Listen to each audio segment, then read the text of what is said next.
Hello, I am Oluwatomilola Ayeka, a language expert.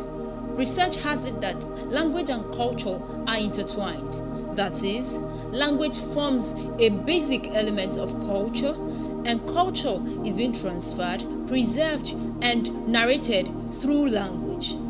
According to Sapir-Whorf's hypothesis, language is an integral part of culture, and culture informs language. Culture also flies on the wings of language.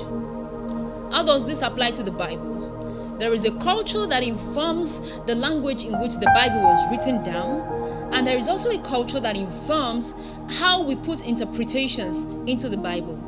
The culture that informs the language in which the Bible was written down is the Jewish culture.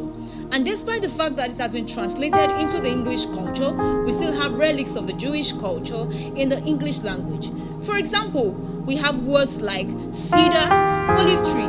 Believe me, if the Bible were to be written in a Nigerian society, we would rather have mahogany and dongoyaro tree. The culture that informs our interpretation of the Bible is our immediate environment. And this culture is what somehow, directly or indirectly, dictates the meaning that we give to the Bible. For example, when the Bible was talking about men should not wear what pertains to women and women should not wear what pertains to men, in this part of the world, we were quick to relate it with women not wearing trousers and men not wearing skirts, which is not universally true. What then should we do?